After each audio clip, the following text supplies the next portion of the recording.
আচ্ছা, আপনারা জানেন তো যে আমাদের আজকের এই সভার যে প্রধান অতিথি আমাদের পীর মুর্শিদ, তিনি কে, তিনি কোথাকার, এটা আপনারা সবাই জানেন না বাবা? জানেন তো? নাম শুনেছেন হুজুর তাজুল আউলিয়া সৈয়দ শাহ জালালউদ্দিন আশরাফ আশরাফিউল জিলানী। বাড়ি কোথায়? কেশওছা শরীফ, উত্তরপ্রদেশ। তিনি কোন খানদানের? তো সুলতান মখদুম আশরাফ জাহাঙ্গীর সিমনানির খানদানের। সুলতান মখদুম আশরাফ জাহাঙ্গীর সিমনানি কে? তো অনেকে হয়তো জানেন, বলবেন যে যিনি ইরান দেশের সিমনানের বাদশাহ ছিলেন, 12 বছর রাজত্ব করে বাদশাহী ছেড়ে ভারতে এসে পাণ্ডু আর আলাউল হক পাণ্ডবীর কাছে মুরিদ হয়ে 12 বছর কাটিয়ে গেছেন। তার নাম মখদুম আশরাফ জাহাঙ্গীর সিমনানি। কিন্তু কে কত পাওয়ারফুল সে মখদুম আশরাফ জাহাঙ্গীর সিমনানি, এটা জানা আছে? যার দরবারে বড় বড় বাদশারা পর্যন্ত যেতে কেঁপেছে। জি হ্যাঁ, অখণ্ড ভারতের একজন সুলতান শাহানশাহ, যার নাম আওরঙ্গজেব আলমগীর। নাম শুনেছেন? আওরঙ্গজেবের নাম শুনেননি? ইতিহাস পড়েননি আপনারা? আওরঙ্গজেবের বাপের নাম কি?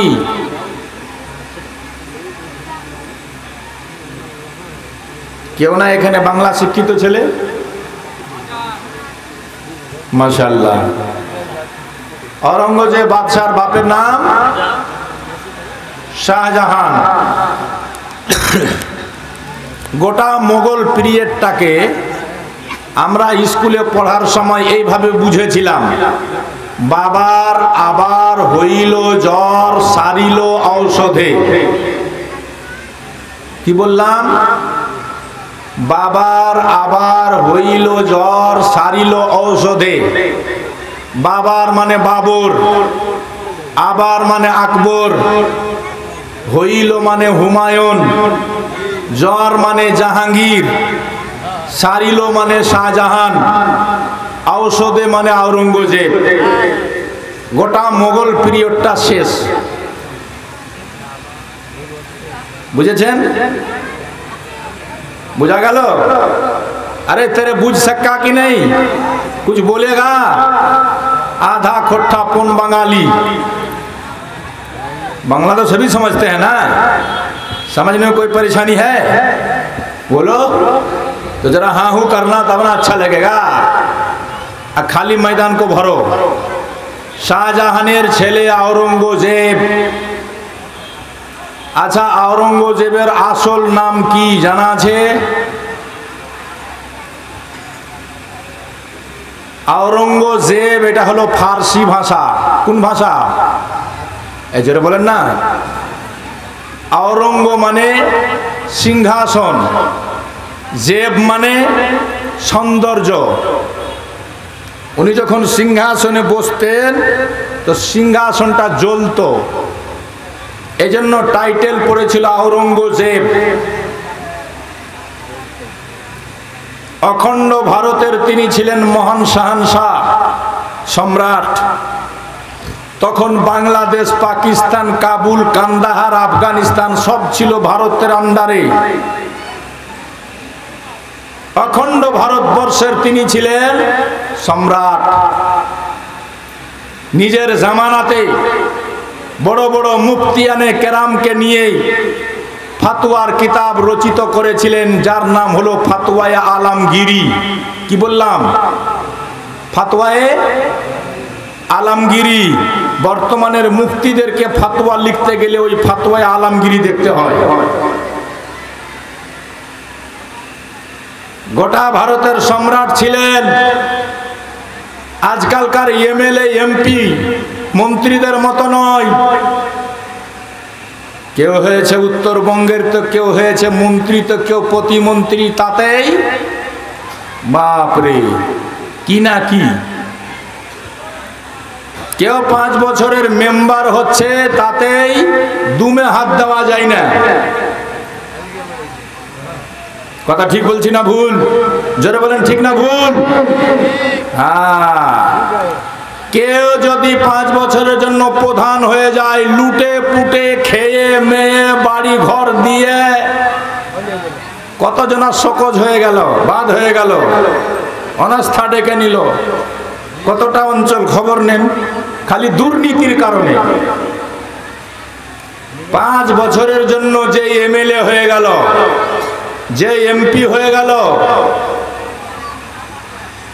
একটা বিধানসভা থেকে এমএলএ নির্বাচিত হয়, তাতেই 5 বছরে লুটে পুটে খেয়ে বরাবর। আর গোটা ভারতবর্ষ যদি ওই লোকগুলা পায়, তাহলে কত বড় চোর হবে। কথা ঠিক বলছি না ভুল? বাদশাহ ঔরঙ্গজেব সম্রাট, গোটা ভারতবর্ষের সম্রাট ছিলেন। অখণ্ড ভারত ছিল তখন, কিন্তু এমন ধর্মপরায়ণ বাদশাহ ছিলেন তিনি, জীবনে কোনোদিন রাজকোষ থেকে একটা টাকা নিয়ে বাজার করেনি। সুবহানাল্লাহ বলবেন না? জোরে বলুন। কি করে চলতো জীবন? নিজের হাতে বসে টুপি সেলাই করতেন। টুপি, সেই টুপি সেলাই করা টুপিকে বাজারে গিয়ে বিক্রি করতেন দিল্লিতে। টুপি সেলাই করে বিক্রি করে যে কটা টাকা পেতেন, সেটা দিয়ে বাড়ির বাজার হতো। জোরে বলুন সুবহানাল্লাহ, জোরে বলুন সুবহানাল্লাহ।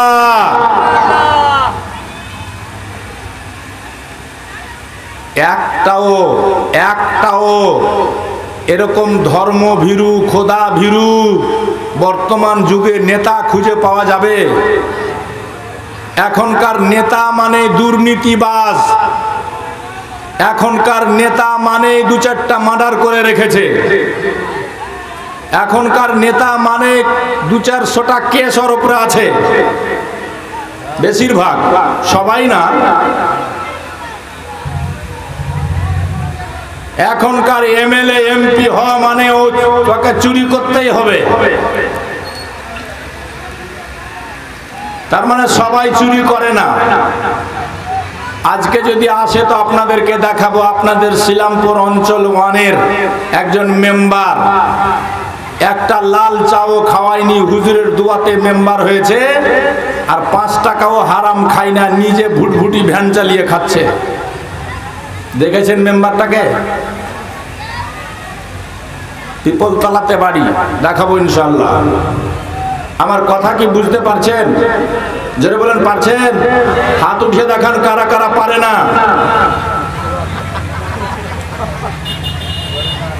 মাশাআল্লাহ, ধ্যান আছে ভালো। তাহলে অখণ্ড ভারতের সম্রাট ঔরঙ্গজেব আলমগীর জিন্দা পীর, যার টাইটেল হলো জিন্দা পীর। কোন মাজারে গেলে 3 বার সালাম করতেন। 3 বার। কয়বার? জোরে বলেন। মাজার থেকে যদি উত্তর আসতো, জবাব আসতো, তাহলে জিয়ারত করত, আর না হলে ফিরে যেত। এরকম ছিল ঔরঙ্গজেব। সে ঔরঙ্গজেব আলমগীর যখন কাছাওছা শরীফ যায়, তো যারা কাছাওছা শরীফ গেছেন তারা দেখে হবেন সুলতান মখদুম আশরাফ জাহাঙ্গীর সিন্নানি রহমতুল্লাহ আলাইহির মাজার যেতে হলে বেশ কিছু দূরে একটা সালামি গেট আছে। সালামি গেট। কোন গেট? জোরে বলেন কোন গেট? বেশ কিছু দূরে, মোটামুটি রোড থেকে এখান থেকে রোড এর চাইতে একটু দূরই হবে মনে হয়। সালামি গেটে যখন আওরঙ্গজেব পৌঁছালো তো প্রত্যেক ড্যাগে প্রত্যেক কদমে 2 রাকাত করে নফিল নামাজ পড়ছে, তারপরে আগে বাড়ছে। জোরে বলেন সুলতান আশরাফ জাহাঙ্গীর সিমনানি কে চিনহালেন, কোন দরবারের পীর এসেছে এটাও বুঝালেন। এটা আমাদের কপাল, এটা আমাদের কিসমত। এই শিলামপুর কে মুসলমানো, এই মিয়া পাড়া কে লোগো, কে পায় এরকম খানদান, কে পায় এরকম মুর্শিদ? এই জন্য তো আলা হযরত আশরাফি মিয়া হুজুরের পরদাদা নিজের কবিতাতে শেরে বলেছেন, আশরাফি নাজ কর তু আশরাফ পর, अशरफी नाज कर तू अशरफ पर, अरे कौन पाता है खानदान ऐसा, कौन पाता है खानदान ऐसा। একটা কথা বলতে যাচ্ছি, মারাত্মক কথা, নোট করবেন আমার কথাটা। গোটা ভারতবর্ষ নয়, গোটা দুনিয়াতে চ্যালেঞ্জ করলাম, গোটা দুনিয়াতে চ্যালেঞ্জ করলাম আমি, গোটা পৃথিবী।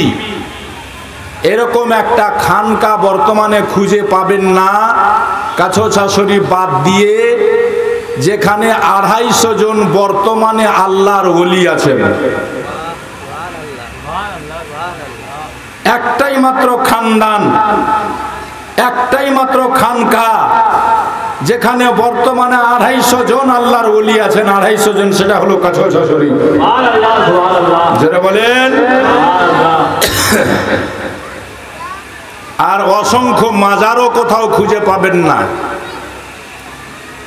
এটা 100% সত্য কথা যে ভারতবর্ষের সবচাইতে বড় ওলি হচ্ছেন খাজা বাবা, এতে কোনো সন্দেহ নেই। কিন্তু খাজা বাবার দরবারেও গিয়েও খাজা বাবা ছাড়া কাউরির মাজার খুঁজে পাবেন না। এখানে অসংখ্য মাজার আছে, আর অসংখ্য পীর সাহেবের সঙ্গে দেখা হবে। বর্তমানে 250 জন আছে, 250 জন, যেটা গোটা দুনিয়াতে কোথাও নাই। আর এটাও শুনালেন, খালি বাপ পীর সাহেব তো বেটা পীর সাহেব সেজে গেছে এরকমও নয়। আজকাল বাংলাতে অহরহ কিছু ভণ্ড আসছে, ভণ্ড ঢুকছে, যারা বলছে আমার বাপ দাদা পীর, আমিও পীর। ভিতরে যোগ্যতা নাই, ইলিম নাই, তাকওয়া নাই, পরহেজগারি নাই, আর বাপ দাদা পীর ছিল বলে ও পীর বনে বসে আছে। এগুলা থেকে সাবধান থাকতে হবে। কাছোছা শরীফের মাটিতে যে যোগ্য না হয়, পূর্ণাঙ্গ আলিম না হয়, যতক্ষণ পর্যন্ত ততক্ষণ পর্যন্ত তাকে খেলাফত দেওয়া হয় না। হুজুর আশরাফুল আউলিয়ার 2 ছেলে, বর্তমান পীর সাহেব আমাদের হুজুর তাজুল আউলিয়া, পিএইচডি করার পর আলিম হলেন, মুফতি হলেন, খেলাফত পেয়ে গেলেন। ছোট ভাই ইঞ্জিনিয়ার, খেলাফত পেলেন না। পীর সাহেবের বেটা হলেই তো পীর সাহেব হয়ে যাবে না, যোগ্যতা লাগবে। বুঝতে পেরেছেন তো? কাছোছা শরীফে পূর্ণ যোগ্যতা অর্জন করে যারা পীর সাহেব হয়ে সারা পৃথিবীতে ঘুরছেন, বর্তমানে জিন্দা পীর আছেন 250 জন। বলুন আলহামদুলিল্লাহ, জোরে বলেন আলহামদুলিল্লাহ। ভারত বিখ্যাত নয়, ওয়ার্ল্ডের ফেমাস বিখ্যাত স্পিকার বক্তা হাশমি মিয়া, নাম শুনেছেন না? এই বংশেরই বেঁচে আছেন। আগামী নভেম্বরের 8-9 তারিখে উত্তর দিনাজপুরে আসছেন। উনার বড় ভাই বর্তমানে মুফাসসিরে কোরআন, বর্তমান ভারতবর্ষে অত উচ্চ শিক্ষার আলিম আর নাই, দ্বিতীয়টা। এত বড় জ্ঞানী মুফাসসির, যাকে মুফাসসির বলা হয়, সেটা হচ্ছে সরকার হুজুর মদনী মিয়া শেখুল ইসলাম আল মুসলিমিন। কাছোছা শরীফ বেঁচে আছেন আলহামদুলিল্লাহ। এটা আমাদের গর্ব, এটা আমাদের কপাল, এটা আমাদের নসিব। আমরা যারা সিলসিলায়ে আশরাফিয়া পেয়েছি, কারণ হাশমি মিয়া মদনী মিয়ার আব্বা বলেছেন শেরের মধ্যে, আহমদে হক নুমা দিয়া, আহমদে হক নুমা দিয়া, আশরাফে বা খোদা দিয়া। হুজুর মুহাদ্দিস আজম হিন্দ বলছেন আহমদে হক নুমা दिया, अशरफे बा खुदा दिया, मुझको मेरे करीम ने पीर बहुत बना दिया। जरे बोलो, সেই পীরের সিলসিলাতে আমরা বায়াত গ্রহণ করতে পেরেছি। আর যারা করতে পারেননি আজকেই করবেন, আজকেই এই সভাতে তওবা করে বায়াত হয়ে যাবেন। কারণ क्या भरोसा है जिंदगानी का, आदमी तो बुलबुला है पानी का।